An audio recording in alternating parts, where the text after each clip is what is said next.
The stagecoach didn't wait. Dust still clung to the air as she stood alone at the edge of the road, boots planted in hard-packed earth, the leather soft from long miles and bad weather. Her coat was too thin for the wind, but she didn't flinch. Just stood there, looking at the house. It was smaller than he'd written. Meaner, too. Boards coming loose at the seams. A window cracked and covered with something that might have once been a curtain. But it was the door that caught her. A wreath hung there, made of dried weeds and frayed black ribbon, not for a wedding. She stepped through the gate, 2 bent planks wired to posts, and walked up the path. No one came out, no smoke from the chimney, just wind and silence, and the slow crunch of her steps. She knocked once, then twice. The door opened before her knuckles met wood again. 4 children stood inside, no taller than her hip, except the boy, the oldest. Maybe 12. He held a hatchet like it was too heavy for him, but he wasn't shaking, just watching her, steady-eyed. The others clustered behind, 2 girls in torn flannel, 1 barefoot, a baby no more than 2, thumb in mouth, dried milk on his chin. No one spoke. She didn't smile, didn't kneel down and reach out her arms like a storybook woman. She set her bag down by the door. The boy didn't move. "I came to marry your father," she said, voice low, rough from dust. "Where is he?" The boy blinked, then looked toward the back room. "He died," said one of the girls. Her voice was thin as wind through a crack. 3 weeks ago. No one corrected her, no one contradicted. The woman didn't ask questions. She picked up her bag, stepped inside, and closed the door behind her. There was no food on the table. No fire in the hearth, no adult breath in the house, just 4 children, and now, her.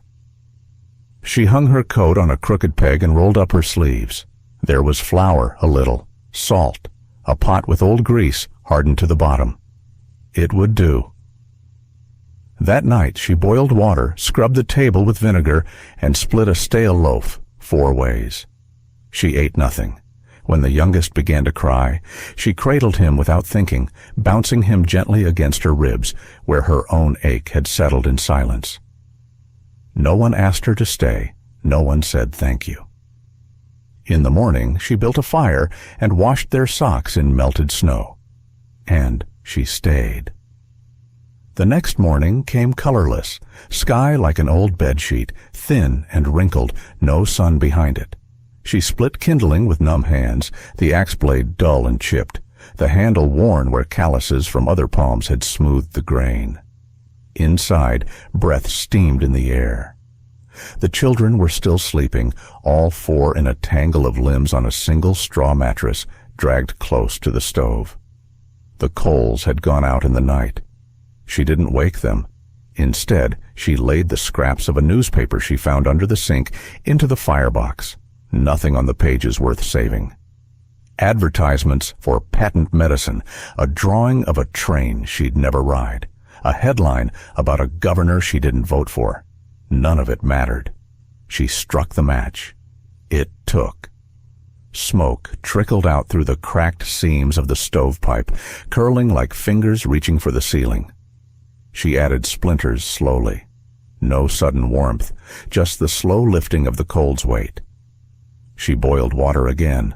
No tea, just heat, held in a tin cup. The boy woke first. He sat up without sound and watched her. She didn't offer words, just slid the cup across the table. He took it without thanks, and she didn't expect one. The baby began to cry next. Wet diaper, cold toes. He didn't know which. She washed him in a metal basin by the door. He shivered, squalling. But she didn't hush him, just kept scrubbing until the worst of the grime was off. They had no more clean rags. She tore up the lining of her coat. One of the girls, the middle one with the sharp elbows and tangled braid, hovered near the stove like a strayed dog waiting for a dropped bone. The older girl sat by the window, carving her thumbnail with the tip of a button pin. She let them be. Outside, the wind rattled the shutters like knuckles on a coffin lid. She spent the day in silence, checking the pantry, counting the jars, sorting the potatoes. There were only 4. One was soft and leaking black rot. She buried it behind the shed with her bare hands. That night, she made a thin soup with salt, flour, and what fat she could scrape from the bottom of a tin. The children ate. The boy finished last, eyes never leaving her. "Are you staying?" he asked. She looked at him, at the set of his jaw, the way he held the spoon like it was a weapon he might need again. "I'm not leaving," she said. He nodded once. That was all. No one else spoke. Later, after they'd curled back into their shared blanket, she sat near the stove alone. Her feet ached, her eyes burned. The wreath was still on the door. She didn't take it down. There was no yeast. She searched the cupboards again that morning, slower this time, running her fingers along the back of the shelves. Dust. A dead spider curled like a comma. Nothing useful. The flour was low, but it would stretch, if she was clever. She mixed salt and water and what flour she had left into a dough tough as boot leather, patted it into shape with cold hands, and set it to bake on the stove's hot plate, turning it often, listening for the crackle that meant it hadn't burned. The children watched from across the room, not speaking, not helping, just watching. That was fine. She'd learned long ago that animals didn't come when called. You waited, sat still, let them decide. By midday, the youngest girl, the one with freckles and a ragged braid, crept close enough to hand her a chipped tin cup of water. Didn't say anything, just held it out. The woman drank it without a word. Outside, snow began to fall again, not heavy, just dry flurries that whispered across the roof and slid through cracks in the doorframe. The wind sounded lonelier today. She fixed the shutters with rusted nails pulled from the back steps, found a scrap of canvas in the barn, and tacked it over the broken window. Her fingers bled. She didn't flinch. The boy followed her out there. "There's no more wood," he said. She nodded, looked at the tree line. "I'll cut more tomorrow." He didn't argue, just stood with his fists shoved into his coat, shoulders hunched like a man twice his age. She could see the bones in his neck. They spent the rest of the afternoon in silence. She mended socks. He whittled a piece of bark down to a point, then tossed it into the stove. Dinner was the flatbread, dry and plain, but warm. The children ate without complaint. The baby chewed slowly, eyes drooping. When he finished, he crawled into her lap like he'd been doing it all his life. She froze, then placed a hand on his back, held him there. He slept against her chest, warm and small and unknowingly brave. Outside, the snow kept falling. Inside, the stove held its fire. She stayed seated long after the children had gone to bed, watching the flames, listening to the pop of sap in the wood. Her hands smelled of smoke, rust, and flour. She closed her eyes, and for the first time since she stepped off the coach, she allowed herself one breath that wasn't survival. She heard it just after dawn. A horse, distant but close enough to raise the hairs on the back of her neck. She was chopping wood behind the shed, frost biting through her sleeves, hands red and stiff. The axe paused in midair. She listened. Once. Then again, the soft, steady rhythm of hooves on packed snow. Not running, just moving with purpose. She lowered the axe, waited, but nothing came. No rider, no silhouette on the ridge, no dust trail or cloud of breath in the cold air. The sound vanished as if swallowed by the white hush of the land. When she returned to the house, the boy was at the window, jaw tight. He'd heard it too. He didn't speak, but his eyes met hers, and something passed between them. Not fear exactly, but memory. Caution. A kind of readiness only the poor learn young. "Anyone ride out here?" she asked quietly. He shook his head once. "Not unless they're looking for something." Or someone. She didn't press, just hung her coat, laid the new logs by the stove, and poured hot water into the dented basin. The children woke one by one. She fed them leftover bread dipped in warm milk. No one asked about the sound, but all day she kept glancing toward the horizon. The snow had stopped. The sky was brittle blue, clouds strung thin like worn thread. Too quiet. She shoveled the path to the barn, nailed another plank over the henhouse wall where the wind was getting in. Inside the barn, there was only one chicken, scrawny, half-molting, but still alive. The saddle rack was empty. One bridle still hung on a rusted hook, cracked and dry with age. She ran her fingers along it. Someone had been here once. Someone who planned to ride again. Maybe not recently. Maybe not ever again. Back in the house, she checked the locks. There were only two, both flimsy, both easily broken. She shoved a chair under the doorknob that night. The baby fussed in his sleep. She rocked him slow, pressing her cheek against the soft, damp crown of his head. The boy stood guard at the window until he fell asleep sitting up. She didn't wake him. Outside, the land held its breath. Inside, they waited.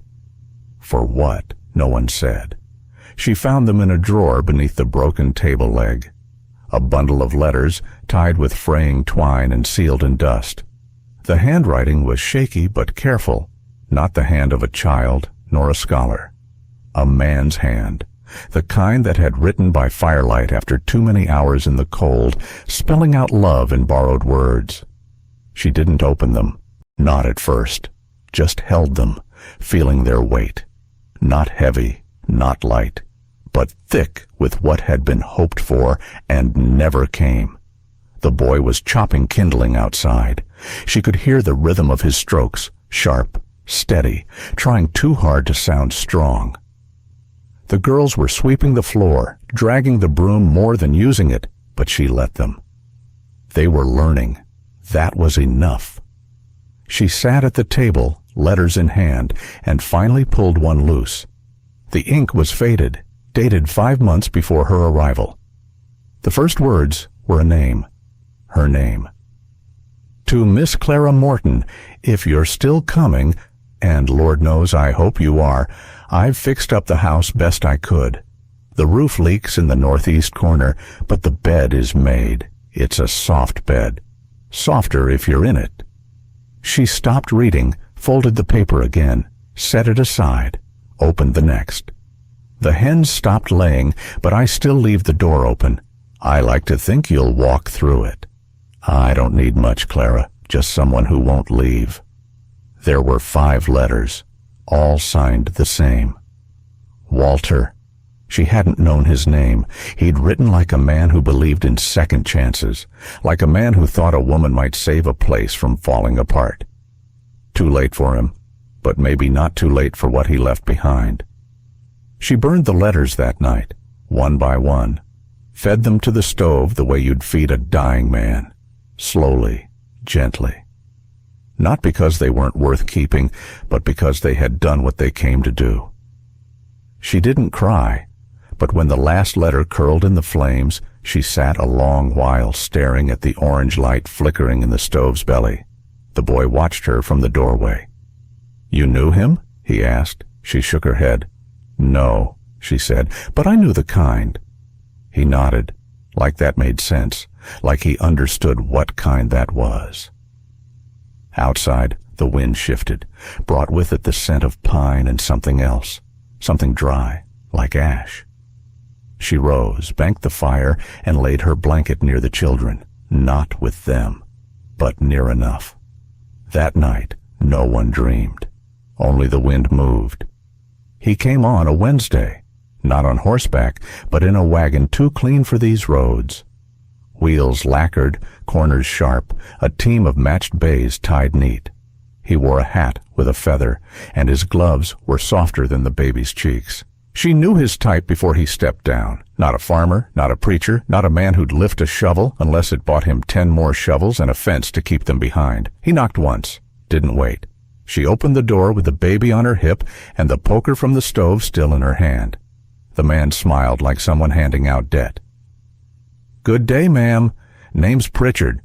I'm here on behalf of the County Trust and Land Association. You'd be the new resident?" He looked past her into the room. Not rude, just practiced, like he'd already filed her away under temporary. She didn't answer. The boy appeared at her elbow, silent. The girls clustered near the stove. Pritchard took off his gloves slowly, one finger at a time, like he wanted her to see he wasn't afraid. He opened a leather ledger, the edges gilded, the pages fat with names and figures. "I'm sure you understand. The land this house sits on, it's part of an unsettled estate. Now, Mr. Walter Greer, may he rest, was in arrears at the time of his death." He said it gently, like death was a scheduling error. Her grip tightened on the poker. "I'm staying here," she said. "Yes, well," he chuckled, "that's the tricky part. We need either payment or proof of kinship. Otherwise—" He tapped the page with a manicured nail. "Repossession, not personal, ma'am, just the law." He folded the ledger. 3 weeks, then I'll return." Tipped his hat to the children. To her, he offered nothing. When he was gone, the boy spoke. "They'll take the house." She nodded once. "But they'll have to walk through me." The girls didn't speak. The older one picked up the baby and held him closer than usual. The youngest sat on the floor and stared at the ashes in the stove. That night, she wrote her own name on a scrap of paper, Clara Morton, then crossed it out, and wrote it again, stronger. The cold came deeper that week, not sharp, but heavy. A weight that settled in the bones and whispered, "You won't make it." The roof moaned in the wind. The stove burned low. The woodpile was half what it should have been. She gave the children the thickest blanket and took what was left, a quilt pieced together from old shirts and grain sacks, the seams fraying, the fabric thin as paper in places. It wasn't enough, so she began to patch. Each evening, after the chores, after the meal, after the baby was tucked between the other two like a warm pebble between stones, she pulled the quilt into her lap and sewed. Not well, not fast, but steady, but steady. A square from the boy's torn sleeve, a corner of the flour sack, a bit of one of her own underskirts. Each stitch held more than fabric. She didn't speak as she worked. Neither did the children, but they watched. The youngest girl brought her the tin of buttons without being asked. The older one folded the frayed edges over her knees. The boy stayed near, sharpening a knife slowly, methodically, as if guarding something. It wasn't a beautiful quilt, but it grew. And as it did, so did something else, not comfort, not warmth exactly, but a kind of tether, a map of shared need. She laid the quilt over all of them that night, didn't separate her bed from theirs, didn't sit up watching the door, just lay there. The baby curled into her side, the girls wrapped around her legs, the boy stayed close to the edge, but close, and outside the frost crept over the windows like lace. She didn't sleep easy, but she didn't sleep alone. She was out near the creek when he came. The bucket was heavy with half-frozen water, her boots soaked through, fingers raw. She didn't hear him until he spoke. "Clara." She turned slowly. The man stood by the dead tree, not 10 paces off, wrapped in a long coat, wide-brim hat low over his eyes, horse trailing behind him like a shadow. She didn't answer, just stared. He said it again, softer. "Clara Morton." It wasn't a guess. She let the bucket down, careful not to spill. "You've got the wrong name." His eyes flicked to the house in the distance, smoke rising from the stovepipe. Children's voices, faint, high. "No," he said. "I've got the right one. Just took me a while to find it." She didn't move, didn't ask how, didn't ask why. He stepped closer, not threatening, not friendly. "I heard about a woman took in a house with no man, no deed, and 4 mouths to feed. Sounded familiar." Still, she said nothing. He studied her. You always were good at disappearing. A beat. But they don't let women just walk away, Clara. Not from debt, not from names, and not from men who think they own 'em. Her jaw tensed. Her hand was near the bucket's handle. Not much of a weapon, but enough to mean she wouldn't run. He smiled, slow and dry. I didn't come to drag you back. Not today. She didn't believe him. You came to remind me? I came to warn you, he said. Landmen, county men, men with paper and time. They'll come harder next time, and if you don't have the deed, or a husband, you'll be nothing but snow under their boots. He turned then, mounted his horse in one easy motion. You got grit, Clara, but grit don't beat paper. And then he was gone, just a trail of hoof prints in the frost. She stood there a long time, long enough for the bucket to freeze over. That night, she didn't mention him, but she checked the locks twice, and when the boy asked her quietly, You all right? She only nodded and said, Go stoke the fire. The flour tin was nearly empty. The last scoop rasped against the bottom, pale and thin as snow. She measured it out like it was gold dust, mixing it with water gone cloudy and a pinch of salt she found hiding behind a jar of rusted nails. No yeast, no firewood left to spare for a long bake. But she'd learned before. You don't need much to make bread, only hands that won't quit. She stirred with a spoon until the handle cracked, then kneaded with her fists, elbows, wrists. The dough stuck to her skin, rough and stubborn. The stove was barely warm, fed on kindling and bark, but she made do. A flat cake, charred on the outside, half done in the middle. She tore it into pieces and set it on the table. Eat slow, she said. The boy didn't ask questions.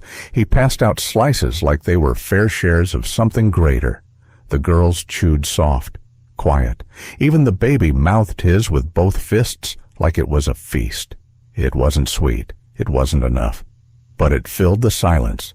And later, when the night came down and the wind began to whine under the door, the older girl reached for her hand in the dark.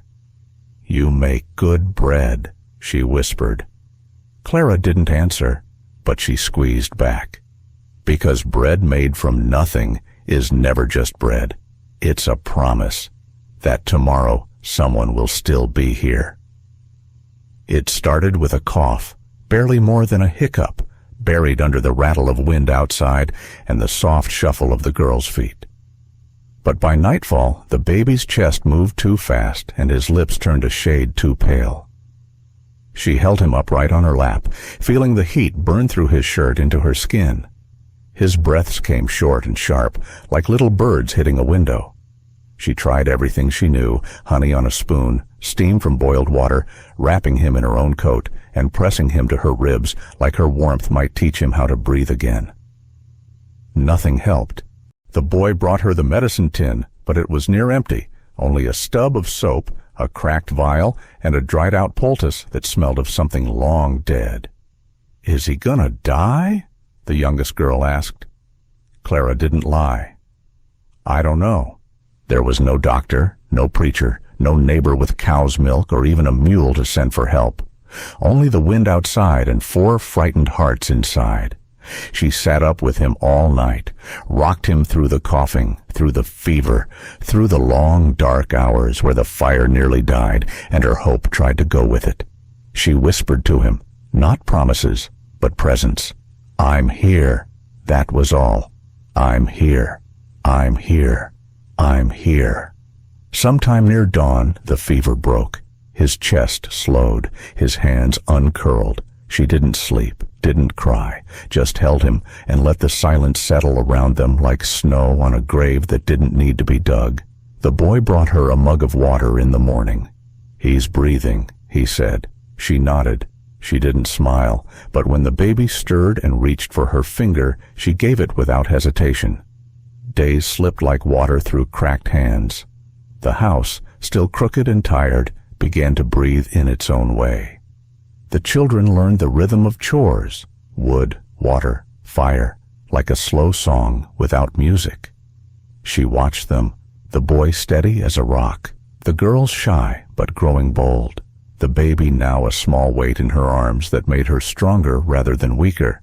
They didn't say much. Words were expensive here. Instead, they passed meals silently, shared blankets without fuss, fixed a broken chair without instructions. The boy mended a fence post using splinters from old wood and stubborn nails. The older girl learned to churn butter from sour cream, hands trembling but sure. The youngest helped by gathering herbs, wild mint, chamomile, whatever the land gave up. She stitched a patch on the baby's shirt one evening, the fabric soft and worn. Her needle caught the light, a small, sharp point threading through years of silence. They were not a family born from blood. They were one made by choice, stitched from shared hardship and quiet love.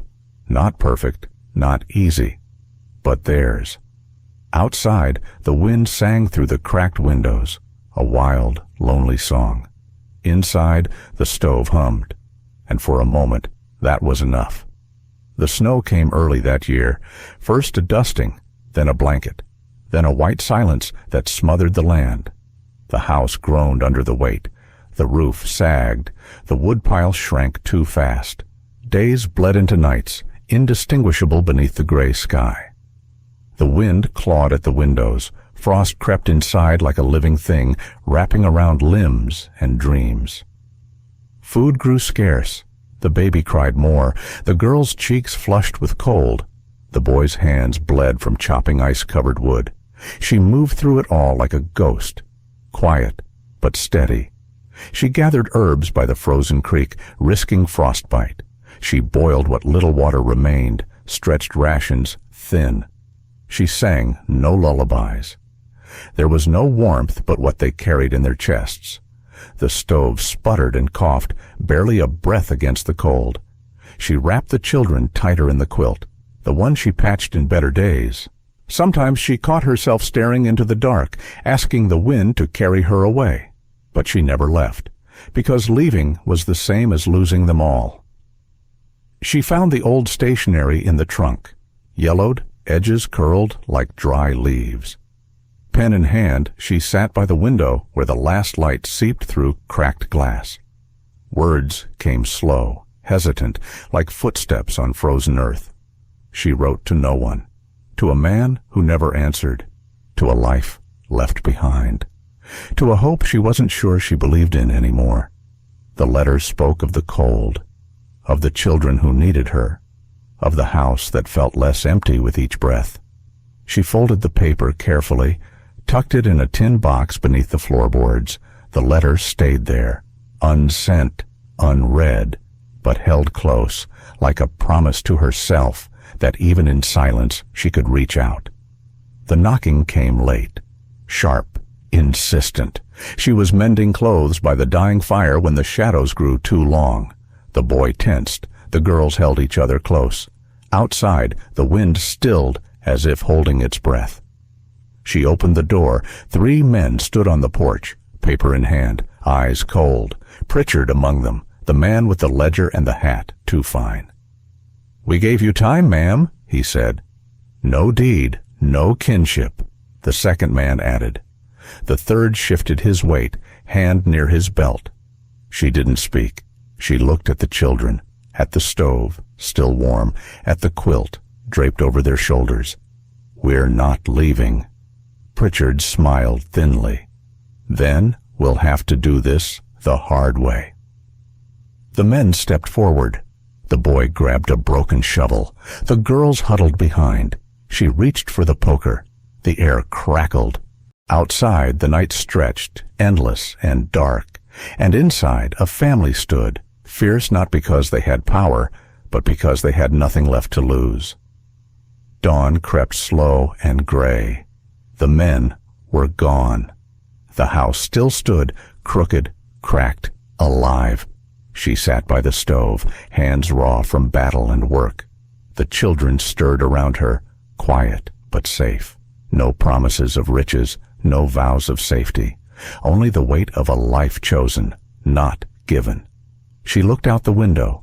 The land stretched wide, cold, indifferent. But here, within these walls, something stubborn had taken root. Not love as a fairy tale, not happiness as a given, but something steadier, a family, not by blood, but by will, by the grit of days endured, by the silent vows kept in the cold. She did not smile, she did not laugh, but she breathed, and that was enough.